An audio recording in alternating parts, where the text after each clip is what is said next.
আসসালামু আলাইকুম। যে ভিডিওটা আপনারা দেখতে পাচ্ছেন আসলে গায়ের লোমগুলা দাঁড়িয়ে গেছে।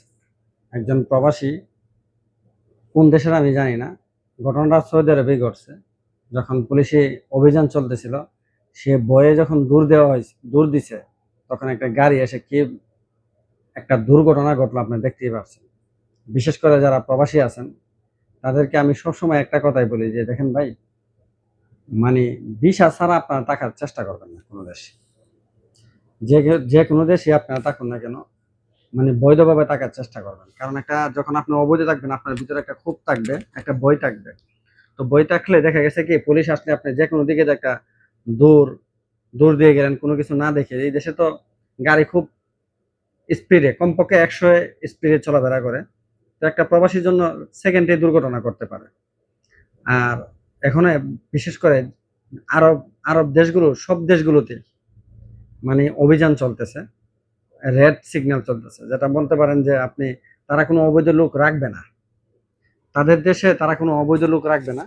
ওই জন্য সকলকেই বলবো, শুধু যে সৌদি আরবে এরকম ঘটনা ঘটতেছে তা না, আরব দেশগুলোতে, সব দেশগুলোতে তারা যে অবৈধ লোকগুলা, যাদের ভিসা নাই, অবৈধ বলতে এটাই, যাদের ভিসা নাই, অনেকদিন যাবত প্রবাসে আছেন কিন্তু ভিসা আপনি মারতেছেন না, এমনও ব্যক্তি আছে যাদের একদিন ভিসা নাই। আমার জানা মতে যাদের একদিন, মানে সব সময় ভিসা ছিল, ভিসা প্রসেসিং আছে, শুধু একদিনের জন্য ভিসা ওনার ছিল না, ওই দিনই ধরা খেয়েছে, খেয়ে দেশে চলে যাইতে হয়েছে।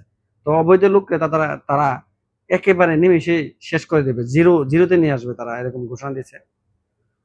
বিশেষ করে সৌদি আরব, কাতার, কুয়েত, দুবাই, বাহরাইন, তারা মানে অবৈধ লোক রাখবে না মোট কথা। তারপরে অনেক বাইরে আছে যে তাদের কাছে টাকা আছে, কিন্তু তারপরে তারা ভিসা টানতেছে না, যে সময় ধরে সে সময় চলে যাব। কিন্তু পুলিশ যখন তার সামনে চলে আসে, ওই সময় এই কথাটা চিন্তা করে না যে আমি তো বলছিলাম পূর্বে যে যখন ধরে তখন আমি চলে যাব। কিন্তু সেই সময় কি করে, সে নিজের যান বাঁচানোর জন্য দৌড় দেয়।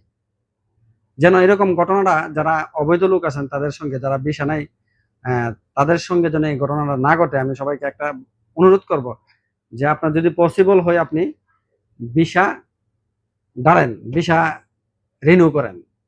আর যদি অবৈধ না হয়, যখন ধরে স্বেচ্ছায় আপনি দেশে চলে যান।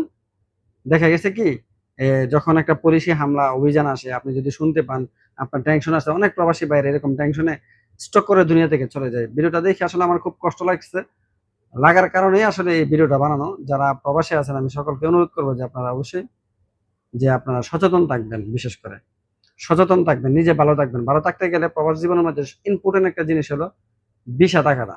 ভিসাটা আপনার অবশ্যই থাকতে হবে যদি আপনি ভালো থাকতে চান প্রবাস জীবনে। আর যদি প্রবাস জীবনে আপনার ভিসা না থাকে, প্রতি সেকেন্ডটাই আপনার জন্য খুব কষ্টদায়ক, চিন্তাদায়ক, এবং আপনার প্রতিটা চলাই আপনার প্রবলেমের দিকে আসতে পারে। ধন্যবাদ সবাইকে।